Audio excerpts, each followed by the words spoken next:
الحمد لله رب العالمين والصلاة والسلام على سيد المرسلين وعلى آله وأصحابه أجمعين. قال الله تعالى في القرآن العظيم والفرقان المجيد: أعوذ بالله من الشيطان الرجيم، بسم الله الرحمن الرحيم. فإذا عزمت فتوكل على الله إن الله يحب المتوكلين. قال رسول الله صلى الله عليه وسلم: إنما الأعمال بالنيات وإنما لامرئ ما نوى. صدق الله العظيم وصدق رسوله النبي الكريم ونحن على ذلك من الشاهدين والشاكرين والحمد لله رب العالمين. அளவற்ற அருளாளனும் நிகரற்ற அன்புடையனுமாகிய அல்லாஹு ஜல்ல ஷானஹு தஆலாவின் திருநாமம் போற்றி துவக்கம் செய்கின்றோம். அல்லாஹுவின் பேரருளும் பெரும் கருணையும் ஈருலக சர்தார் நபிகள் கோமான் ஸல்லல்லாஹு அலைஹி வஸல்லம் அவர்கள் மீதும் அவர்களின் உயிருக்கு உயிராக வாழ்ந்த உத்தம சஹாபாக்கள் மீதும், தாபிஈன்கள், தபா தாபிஈன்கள், சாலிஹீன்கள், சுஹதாக்கள், இமாம்கள், குறிப்பாக இங்கே கூடியிருக்கின்ற நம்மவர்கள் யாவர் மீதும் அல்லாஹுவின் பேரருளும் பெரும் கருணையும் நிறைவாக பொங்கி பொழியட்டுமாக. அல்லாஹுவின் அருள்மழை பொழியக்கூடிய இப்புனிதமிக்க மஜ்லிஸின் பரக்கத்தால் இறை இல்லமாம் புனிதமிகு காபா ஷரீஃபை தவாஃப் செய்யக்கூடிய பாக்கியமும், ஈருலக தூதர் பெருமானா ஸல்லல்லாஹு அலைஹி வஸல்லம் அவர்களின் புனிதமிகு ரவுலா ஷரீஃபை ஜியாரத்து செய்யக்கூடிய பாக்கியமும், வாழும் காலமெல்லாம் லா இலாஹ இல்லல்லாஹ் முஹம்மது ரசூலுல்லாஹ் என்ற கலிமாவை ஓதும் பாக்கியமும் எல்லாம் அல்ல இறைவன் நம் அனைவருக்கும் நிறைவாக தந்தருள்வானாக. அன்பிற்கும் அல்லாஹுவின் நேசத்துக்குரிய பெரியோர்களே, சகோதரர்களே, உங்கள் யாவருக்கும் என் இனிய சலாமை தெரிவித்துக் கொள்கின்றேன். அஸ்ஸலாமு அலைக்கும் வரஹ்மத்துல்லாஹி தஆலா வ பரக்காத்துஹு. அன்புக்குரியவர்களே, எல்லாம் அல்ல இறைவன் உலகத்தில் உள்ள அனைத்து மனிதர்களுக்கும் ஆற்றல்களை வழங்கியிருக்கிறான், திறமைகளை கொடுத்திருக்கிறான். அவர்களுக்கு உள்ளே இருக்கக்கூடிய அந்த திறமைகளை, அந்த ஆற்றல்களை அவர்களாகவே முயற்சி செய்து பயிற்சி செய்து அதை பெற்றுக்கொள்ள வேண்டும். எந்த மனிதனையும் இறைவன் குறைவாகவோ, எந்த ஒரு மனிதனையுமே நிறைவில்லாமல் இறைவன் படைக்கவில்லை, நிறைவோடுதான் படைத்திருக்கிறான். நபிகள் நாயகம் ஸல்லல்லாஹு அலைஹி வஸல்லம் அவர்கள் பொன்மொழியிலே சொல்கின்றார்கள்: அன்னாஸ் மஆதினுன் கமஆதினி ذஹபி வல் ஃபில்லா. மனிதர்கள் யாவரும் தங்கம் வெள்ளி சுரங்கத்தை போன்ற சுரங்கங்கள் என்று பெருமானா ஸல்லல்லாஹு அலைஹி வஸல்லம் சொல்கின்றார்கள். இந்த மனிதன் தங்க சுரங்கம், இந்த மனிதன் தங்க சுரங்கம் இல்லை என்று பெருமானா ஸல்லல்லாஹு அலைஹி வஸல்லம் அவர்கள் கூறவில்லை. மனிதர்கள் யாவருமே தங்கம் வெள்ளி சுரங்கத்தை போன்ற சுரங்கங்களாக, உயர்ந்தவர்களாக, ஆற்றல் மிக்கவர்களாக இருக்கிறார்கள் என்று நபிகள் நாயகம் ஸல்லல்லாஹு அலைஹி வஸல்லம் அவர்கள் இந்த நபி மொழியிலே உணர்த்துகின்றார்கள். உலகத்தில் ஒரு மனிதன் மேன்மை அடைவதற்கு, வளர்ச்சி பெறுவதற்கு செல்வம் ஒருபுறம் உதவியாக இருந்தாலும், பிறருடைய உதவியும் ஒத்தாசையும் இன்னொரு புறம் உதவியாக இருந்தாலும், அந்த மனிதத்தில் இருக்கக்கூடிய தன் ஆர்வமும் தன்னம்பிக்கையும் உறுதியான எண்ணமும் தான் அந்த மனிதனை ஓங்கச் செய்கிறது, உயரச் செய்கிறது. உலகத்தில் ஒரு மனிதனிடத்திலே தன்னம்பிக்கை இருந்தால் அதுதான் இறை நம்பிக்கை. அது நேர்மையாக, நேர்த்தியாக அந்த நம்பிக்கை இருக்கின்ற பொழுது அதுதான் இறைவன் மீது உண்டான இறை நம்பிக்கை என்று நாம் சொல்லலாம். நபிகள் நாயகம் ஸல்லல்லாஹு அலைஹி வஸல்லம் மன்னவர்கள் தோழர்களுக்கு தன்னம்பிக்கையை வளர்த்தார்கள். பெருமானா ஸல்லல்லாஹு அலைஹி வஸல்லம் மன்னவர்கள் ரோம் நாட்டை நோக்கி ஒரு தூதரை அனுப்பினார்கள். அங்கே இருக்கக்கூடிய அரசரிடத்திலே பேசுவதற்காக வேண்டி ஒரு இஸ்லாமிய தூதரை அனுப்பி வைத்தார்கள். ஆனால் ரோம் நாட்டை சேர்ந்தவர்கள் அந்த நாட்டுக்குள்ளேயே அவரை நுழைய விடாமல் நாட்டினுடைய எல்லையிலேயே அந்த இஸ்லாமிய தூதரை கொலை செய்து விட்டார்கள். மேலும் மதீனாவிலே வாழக்கூடிய முஸ்லிம்களை அழிக்க வேண்டும், ஒழிக்க வேண்டும் என்பதற்காக வேண்டி பெரும் படையை திரட்டினார்கள் ரோம்வாசிகள். இதை அறிந்த பெருமானார் ஸல்லல்லாஹு அலைஹி வஸல்லம் மன்னவர்கள் தன்னுடைய தோழர்களை அழைத்து போருக்காக வேண்டி தயார்படுத்தினார்கள். 3000 சஹாபாக்கள் சேர்கின்றார்கள். அவர்களை போருக்காக வேண்டி பெருமானார் ஸல்லல்லாஹு அலைஹி வஸல்லம் தயார் செய்கின்றார்கள், உற்சாகப்படுத்துகின்றார்கள். ரோம் நாட்டு படைகள் நம்முடைய நாட்டுக்கு வந்து போர் செய்வதற்கு முன்னால் நீங்களாகவே ரோம் நாட்டிற்கு சென்று தற்காப்பு போரிலே நீங்கள் ஈடுபட வேண்டும் என்று நபிகள் நாயகம் ஸல்லல்லாஹு அலைஹி வஸல்லம் அவர்கள் 3000 சஹாபாக்களிடத்திலே சொல்லுகின்றார்கள். அதிலே ஒரு உரை நிகழ்த்துகின்றார்கள். அருமை தோழர்களே, இந்த போருக்கு தளபதியாக ஸைத் இப்னு ஹாரிஸா ரலியல்லாஹு தஆலா அவர்கள் இருப்பார்கள். அவர்கள் கொல்லப்பட்டவுடன் ஜாஃபர் இப்னு அபீ தாலிப் தளபதியாக இருப்பார்கள். அவர்கள் கொல்லப்பட்டவுடன் அப்துல்லாஹ் இப்னு ரவாஹா தளபதியாக இருப்பார்கள். அவர்களும் கொல்லப்பட்டவுடன் ஹாலித் இப்னு வலீத் என்று சொல்லக்கூடியவர் தளபதியாக இருப்பார்கள்.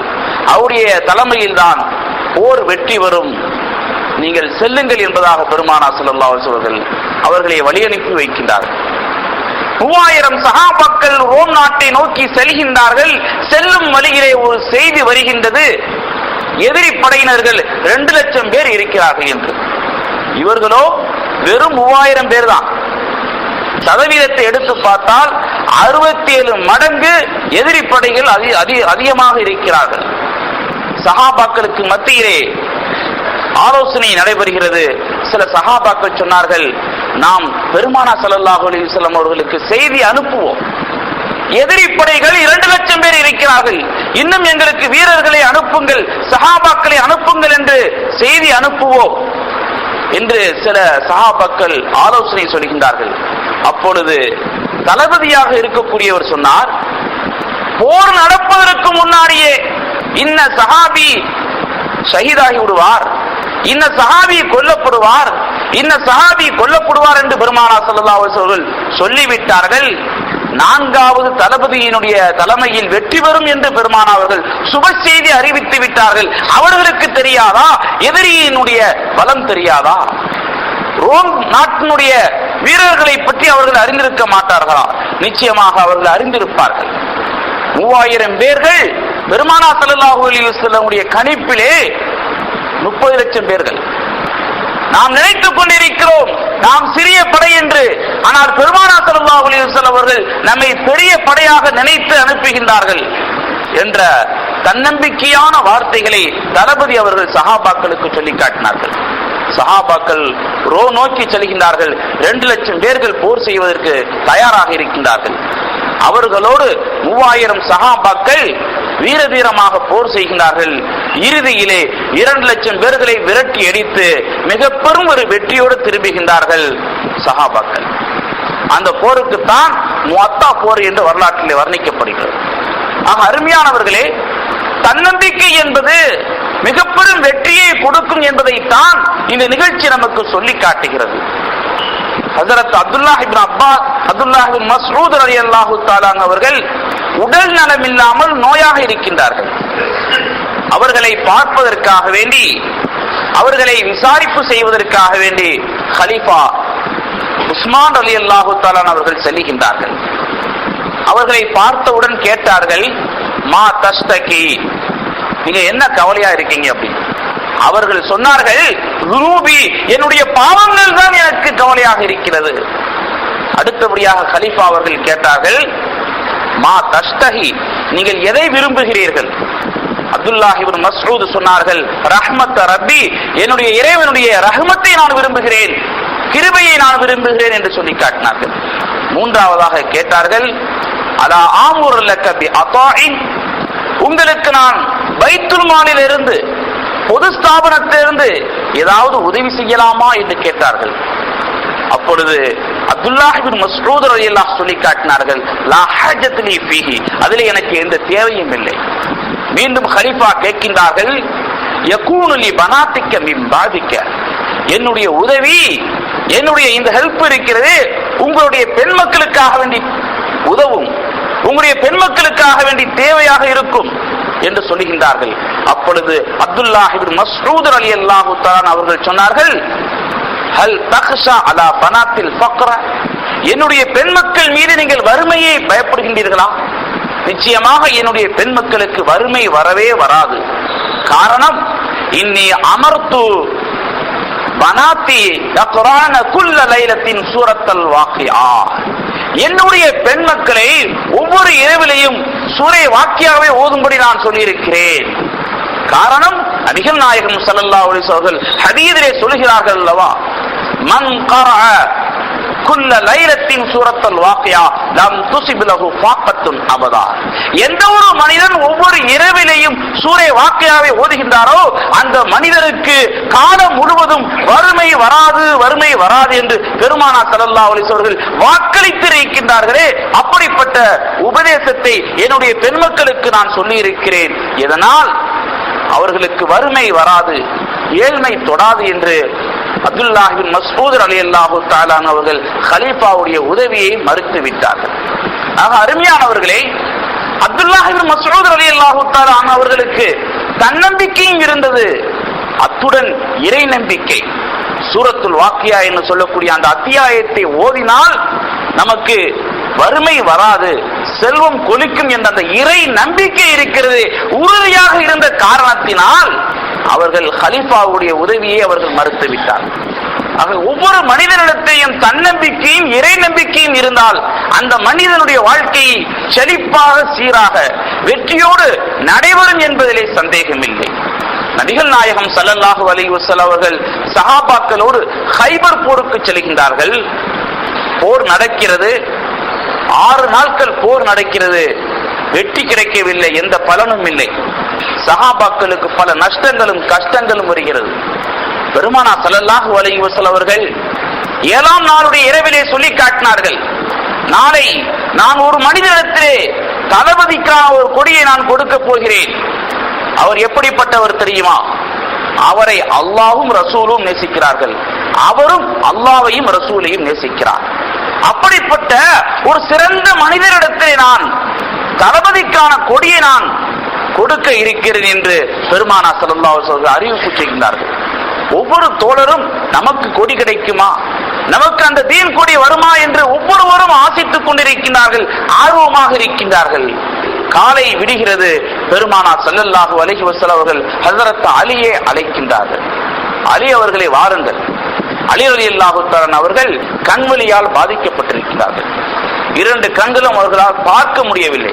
அப்படிப்பட்ட நிலையிலே இருக்கக்கூடிய ஹஸரத் அலி ரலியல்லாஹு தஆலா அவர்களை பெருமானார் ஸல்லல்லாஹு அலைஹி வஸல்லம் அழைக்கின்றார்கள். இதோ நீங்கள் புரியுங்கள், தீன் கொடியை வைத்து தளபதியாக இருந்து போரை நடத்துங்கள் என்பதாக பெருமானார் ஸல்லல்லாஹு அலைஹி வஸல்லம் சொல்கின்றார்கள். ஹஸரத் அலி ரலியல்லாஹு தஆலா, யா ரசூலல்லாஹ், எனக்கு கண் வேதனையாக இருக்கிறது, கண் வலியாக இருக்கிறது. பெருமானார் ஸல்லல்லாஹு அலைஹி வஸல்லம் அவர்கள் ஓதி தடவுகின்றார்கள், கண்வழி பறந்து விடுகிறது, கண்ணிலை பிரகாசமாகிறது. ஹஸரத் அலி ரலியல்லாஹு தஆலா அவர்கள் தன்னிடத்தில் தீன் கொடியை கொடுத்தவுடன் மகிழ்ச்சி அடைகின்றார்கள். பெருமானார் ஸல்லல்லாஹு அலைஹி வஸல்லம் சொன்னார்கள், இன்றைக்கு நீங்கள் தலைமை தாங்குகின்றீர்கள், அமீராக இருக்கின்றீர்கள், உங்களுடைய தலைமை இங்கு வெற்றி நிச்சயமாக கிடைக்கும் என்பதிலே சந்தேகமில்லை என்ற ஒரு சுப செய்தியை சொல்கின்றார்கள். பெருமானாருடைய இந்த உயிருள்ள வார்த்தையை ஹஸரத் அலி ரலியல்லாஹு தஆலா அவர்கள் தன்னம்பிக்கையாக இறை நம்பிக்கையாக எடுத்துக்கொண்டு பெரும் படையோடு வந்திருக்கக்கூடிய அந்த காஃபிர்களை மோதுகின்றார்கள், எதிர்க்கின்றார்கள், மூர்க்கத்தனமாக போர் செய்கின்றார்கள். 40 பேர்கள் சேர்ந்து தூக்க முடியாத கைபர் கோட்டையினுடைய கதவை ஹஸரத் அலி ரலியல்லாஹு தஆலா அவர்கள் இடது கையால் பிடுங்கி விட்டார்கள். அதை கேடயமாக வைத்துக் கொண்டு காஃபிர்களிடத்திலே எதிரிகளிடத்திலே போர் செய்து கைபர் போரிலே வெற்றியை வாங்கி கொடுத்தார்கள் ஹஸரத் அலி ரலியல்லாஹு தஆலா அவர்கள். அருமையானவர்களே, ஒரு மனிதனுக்கு தன்னம்பிக்கை வந்துவிட்டால், அத்தோடு அந்த மனிதனுக்கு இறை நம்பிக்கை வந்துவிட்டால் அவனுக்கு உலகத்திலே நிச்சயம் வெற்றி கிடைக்கும் என்பதிலே சந்தேகம் இல்லை. எத்தனையோ ஏழை குடிசைகளிலே வாழக்கூடிய மனிதர்களுடைய பிள்ளைகள் டாக்டர்களாக இருக்கின்றார்கள், இன்ஜினியர்களாக இருக்கின்றார்கள், விஞ்ஞானிகளாக திகழ்ந்து கொண்டிருக்கிறார்கள். காரணம், அவர்களுடைய தன்னம்பிக்கை உறுதியான எண்ணத்தின் காரணமாக உயர்வினுடைய உச்சநிலையை அவர்கள் அடைந்திருக்கின்றார்கள். ஆக மனிதன் தன்னம்பிக்கையின் மூலமாகத்தான் இந்த உலகத்திலே உயர்வை பெறுகின்றான். தன்னம்பிக்கையே இறை நம்பிக்கையாக அந்த மனிதனுக்கு ஆகிவிடுகின்ற பொழுது அந்த மனிதனுடைய வெற்றி பரிபூர்ணமானதாக, நிறைவானதாக, யாராலும் தடுக்க முடியாததாக, யாராலும் நிறுத்த முடியாத ஒரு வெற்றியாக மாறிவிடுகின்றது. நபிகள் நாயகம் ஸல்லல்லாஹு அலைஹி வஸல்லம் அவர்கள் ஹதீஸிலே சொல்லி காட்டினார்கள், இன்னமல் அஅமாலு பின்னியாத், செயல்பாடுகள் எல்லாம் மனிதர்களுடைய எண்ணங்களின்படிதான் நடக்கிறது என்று சொல்லுகின்றார்கள். மேலும் சொல்கின்றார்கள், வஇன்னமா லிம்ரிஇன் மானவா, ஒவ்வொரு மனிதனும் அவனுடைய நியத்தின்படிதான் அவனுக்கு கிடைக்கிறது என்று நபிகள் நாயகம் ஸல்லல்லாஹு அலைஹி வஸல்லம் அவர்கள் ஹதீஸிலே சொல்கின்றார்கள். உருதுவிலே சொல்லுவார்கள், கைசா நியத்து வைசா பரக்கத்து என்று சொல்லுவார்கள். எண்ணம் போல் வாழ்வு. மனிதன் தன்னம்பிக்கையோடு அவன் முயற்சி செய்கின்ற பொழுது அவன் வெற்றி பெறுகின்றான். அல்லாஹு ஜல்ல ஷானஹு தஆலா திருக்குர்ஆனிலே சொல்கின்றான், ஃபைதா அஸம்த ஃபதவக்கல் அலல்லாஹ், நீங்கள் ஒரு காரியத்தை செய்ய வேண்டும் என்று உறுதி கொண்டு விட்டால், தன்னம்பிக்கை உங்களுக்கு வந்துவிட்டால், அடுத்தபடியாக அல்லாஹ்வின் மீது நீங்கள் நம்பிக்கை வையுங்கள். உங்களுடைய நம்பிக்கை மட்டும் பத்தாது. அன்புக்குரியவர்களே, அல்லாஹ் மீது நாம் நம்பிக்கை வைக்க வேண்டும். நபிகள் நாயகம் ஸல்லல்லாஹு அலைஹி வஸல்லம் அவர்கள் ஹதீஸிலே கூட சொல்லுவார்கள், லவ் அன்னக்கும் ததவக்கலூன ஹக்க தவக்குலிஹி, நம்பிக்கை வைக்கக்கூடிய முறையிலே நீங்கள் நம்பிக்கை வையுங்கள். லரஸகக்கும் கமா யர்ஸுகுத் தைர, பறவைகளுக்கு உணவளிப்பதை போன்று உங்களுக்கும் உணவளிப்பான். தகுது ஹிமாஸா வ தரூஹு பிதானா, அந்த பறவைகள் காலையிலே பசியோடு பறக்கின்றது, மாலையிலே வயிறு நிரம்பி திரும்புகிறது என்று நபிகள் நாயகம் ஸல்லல்லாஹு அலைஹி வஸல்லம் அவர்கள் சொல்லி காட்டியிருக்கின்றார்கள். அல்லாஹ் மீது நான் நம்பிக்கை வைத்தால் அல்லாஹு ஜல்ல ஷானஹு தஆலா எப்படி பறவைகளுக்கு உணவளிக்கின்றானோ, பறவைகளுக்கு இன்பமான வாழ்க்கையை கொடுக்கின்றானோ, அதே போன்று நம்மவர்களுக்கும் அல்லாஹு ஜல்ல ஷானஹு தஆலா எல்லா விதமான வாய்ப்புகளையும் வசதிகளையும் தருவான் என்பதிலே சந்தேகமில்லை. அல்லாஹ் மீது நாம் நம்பிக்கை வைக்க வேண்டும், அல்லாஹுடைய அச்சத்தோடு வாழ வேண்டும். அப்பொழுதுதான் அல்லாஹு ஜல்ல ஷானஹு தஆலா நமக்கு இந்த உலகத்திலே சீரையும் சிறப்பையும் தருவான். ஒரு சமயம் ஹலிஃபா உமர் ரலியல்லாஹு தஆலா அன்ஹு அவர்கள் காட்டின் வழியாக செல்கின்றார்கள்.